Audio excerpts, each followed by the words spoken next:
토통령의 토지 이야기. 공매 경매야 친구하자. 안녕하세요. 언제나 친절한 토통령입니다. 오늘은 2030년 정읍시 도시기본계획에 대해 공부해 보도록 하죠. 유튜브 구독을 누르시면 블로그 포스팅보다 훨씬 빠른 영상을 보실 수 있습니다. 유튜브 좋아요와 구독을 꼭 눌러주세요. 먼저 정읍시 도시기본계획에 앞서 도시기본계획을 왜 수립할까요? 도시는 선계획 후 개발이라는 기본계획을 수립합니다. 도시가 지향하여야 할 바람직한 미래상을 제시하고 장기적인 발전 방향을 제시하기 위해 도시계획을 미리 수립합니다. 즉, 한 가정의 가장인 아빠가 자녀들의 미래를 위해 공부시키고 학원도 보내고 운동도 시키고 한정된 한 달의 월급으로 우리 아이들이 잘 자랄 수 있도록 계획하고 구성한 것을 미리 머릿속에 그려놓은 것이나 마찬가지인 것이죠. 부모님의 계획 없이 아이들을 그냥 방치하고 아이들 하고 싶은 대로 그냥 하게 놔둬버리면 애들이 그냥 잘 자랄 수 있겠습니까? 도시도 마찬가지인 것이죠. 무분별한 발전과 아무런 계획 없이 놔둬버린다면 과연 어떻게 될까요? 도시가 무질서하게 어지러워지겠죠. 도로도 인구가 많고 교통량이 많은데 추가로 계획하고 건설하고 해야지 아무런 농촌지역 상간의 하루 일 교통량이 10건도 안 되는 지역에 광역도로를 개설한다면 과연 어떻게 될까요? 예산 낭비만 하게 되는 것이죠. 그래서 우리는 미리 도시기본계획을 이해하고 공부를 한다면 어떤 지역에 있어 투자를 하고 또 어떤 토지에 투자를 할지 결정할 수 있는 결정적인 요인이 되기도 합니다. 2030년 정읍 도시기본계획은 어떨까요? 구상도를 한번 보면 지금 그림과 같이 다음과 같습니다.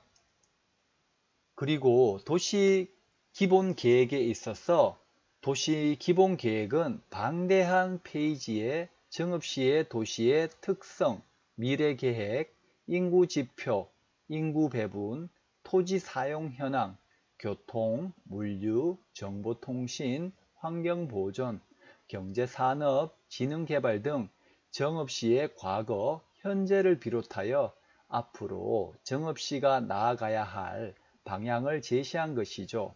그리고 300페이지가량 막대한 분량을 다 봐야 할까요?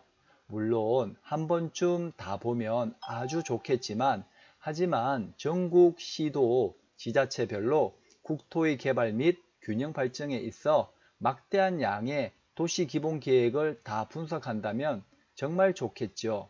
그 중에서도 가장 핵심적인 부분만 이해하고 요약한다면 우리가 토지 투자함에 있어서 다른 사람보다 훨씬 유리하다는 것이죠.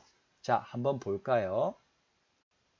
먼저 4장, 5장 도시의 기본 공간 구조와 생활권별 인구 배분과 5장의 토지 이용 계획만 간단하게 보더라도 정읍시가 앞으로 다가올 미래에 대해 어떻게 계획하고 구상하는지 알 수 있겠죠. 모든 토지의 투자 성공 포인트는 인구 유입이 되어야 합니다.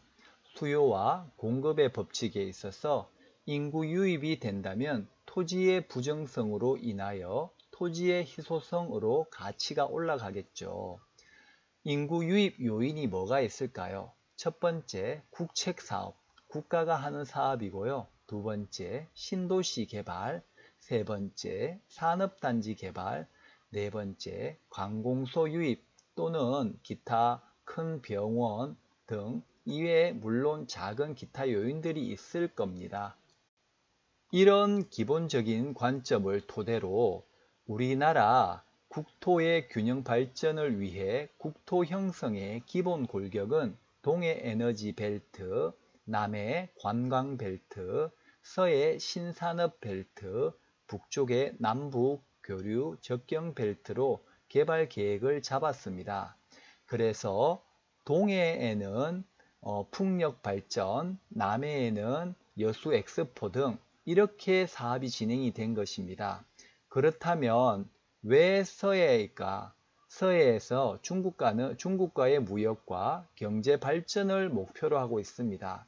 그래서 황항해권, 평택, 당진, 서산 등의 신도시, 국가산단지 등을 개발을 많이 하고 있는 거죠.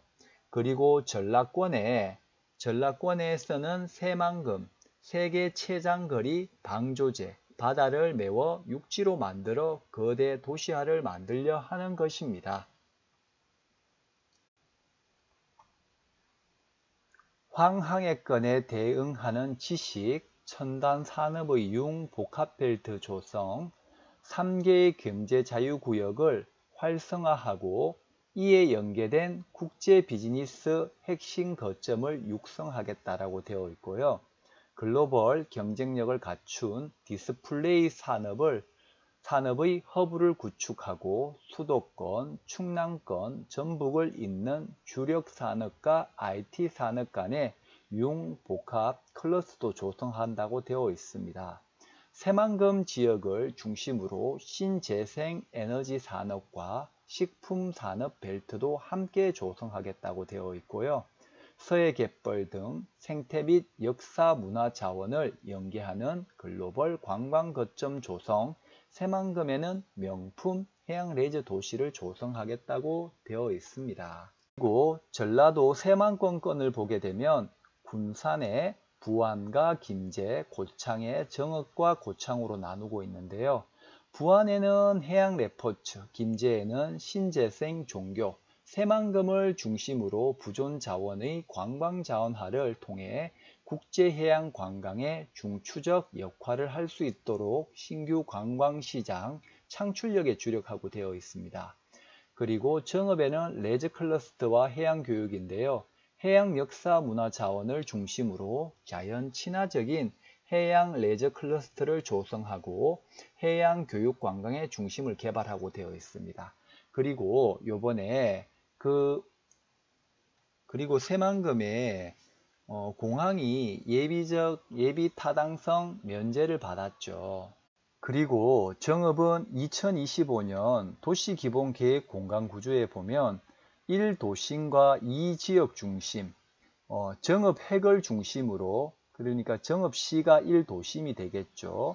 중심으로 지역 중심 및 지구 중심 육성과 첨단 산업 개발축 위주로 분산 집중형으로 개발을 하겠다고 되어 있습니다.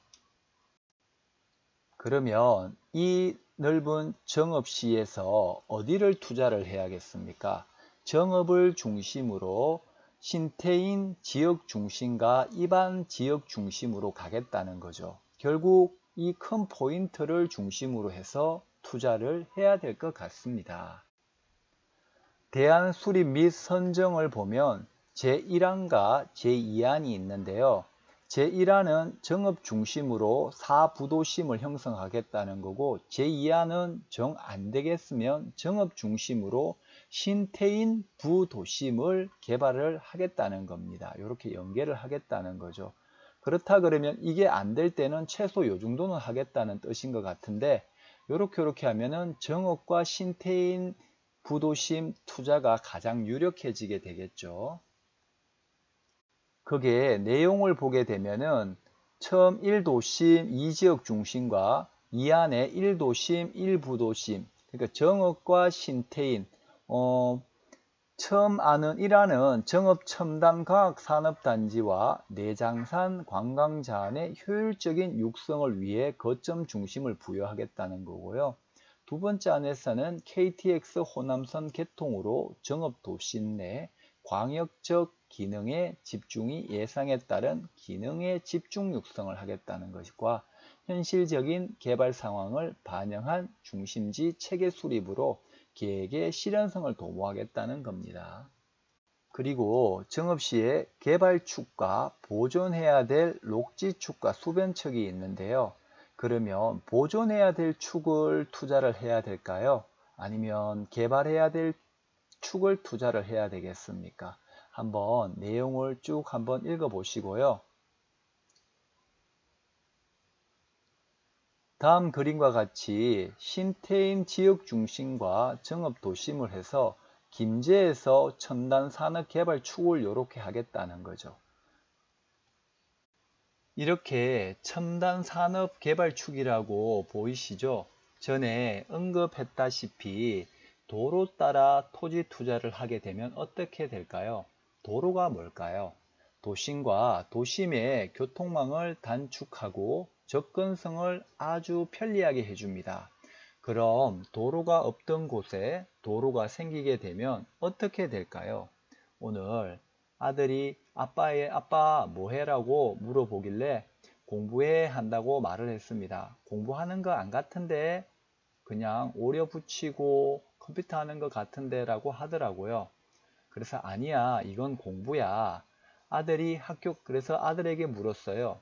학교 가는 큰 길에 뭐가 있더냐고 물었더니 마트, 편의점, 분식점, 문구점, 세탁소, 학원 등의 여러 가지 건물에 있는 편의 시설들을 이야기를 해주더라고요. 그럼 작은 골목길에는 뭐가 있더냐 물어봤더니 땅이 있다고 하더라고요. 땅 말고 건물이 뭐가 있더냐라고 다시 물었더니 집들이 있대요. 그럼 둘 중에 땅 가격이 어디가 더 비쌀까 물어봤어요. 역시 큰 도로에 있는 땅과 건물들을 이야기를 하더라고요. 그럼 도로가 없는 땅에 도로가 생기게 되면 어떻게 될까요? 토지 가격이 올라갈까 내려갈까요? 예, 당연히 아들도 당연히 올라가죠 라고 이야기를 했어요. 그럼 도로가 생기기 전에 땅을 사야 할까? 아님 도로가 생긴 후에 땅을 사야 할까? 라고 물어봤더니 생기기 전에 사야 한다고 답을 하더라고요. 그렇죠. 4학년인 아들 녀석도 다 아는 이야기입니다. 그럼 도로가 생길지 안 생길지 어떻게 아냐고요? 그러니 도시기본계획을 이해하고 공부를 해야 하는 것입니다. 즉, 길이 없는 땅에 길이 생긴다면 어떻게 될까요? 예, 맞습니다. 길이 생기는 부분은 보상을 받고 접도한 토지는 지가 상승의 결정적인 요인이 되기도 하죠. 그럼 도로가 생긴 후에 투자하면 높은 가격에 투자하겠죠. 그럼 언제 투자해야 할까요?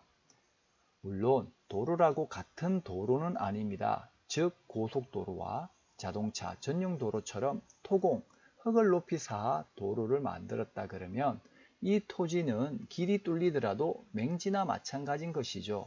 그럼 고속도로와 자동차 전용 도로는 투자하지 말라는 겁니까? 아니죠. IC나 나들목 토지 투자를 하시는 게 맞겠죠. 그럼 접근성이 좋아져서 그 일대 공장이라든지 이렇게 만들어서 개발한다면은 그게 맞는 공장 투자자들이 또 매입을 하겠죠. 그러니 그때그때 상황에 맞게끔 투자를 하셔야 하겠죠. 물론 조금 다른 이야기로 왔습니다. 다시 2030년 정읍시 도시기본계획을 다시 보도록 하겠습니다. 다시 정읍시 편에 보면 신태인업 역세권 개발을 통한 도심 기능 일부 분담이라고 되어 있습니다. 정읍시를 연계해서 하는 부도심은 신태인업이겠죠.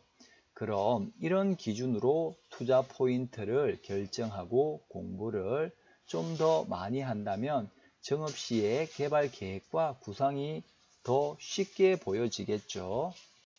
정읍시는 정읍 서부, 북부, 정읍 동부, 남부 도심권으로 이루어지고요.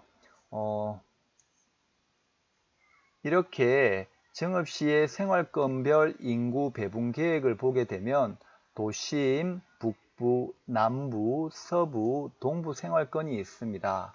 그래서 인구가 지금 현재 기준은 2015년과 2020년 기준인데요.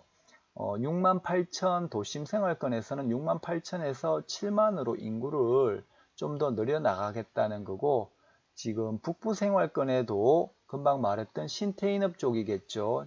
18,990에서 19,000 정도로 또 늘려가고, 그 이유는 이제 인구가 점차 노령화되어 가고 있기 때문에 인구 감소가 서서히 진행이 되다 보니 그래서 유지하는 것만으로도 아주 다행인 것이죠.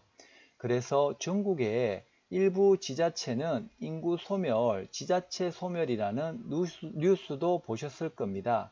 그렇기에 기존 유지만 잘 하더라도 대성공인 것인 거죠. 제5장 부분별 계획의 토지 이용 계획을 보도록 하겠습니다. 표 5-2 용도 지역 현황에 보면은 총 면적 100% 중에 1종 주거, 2종 주거, 3종 주거, 준주거, 상업, 공업, 준공업, 자연녹지, 생산녹지, 관리지역, 농림지역, 자연환경보존지역이 있습니다.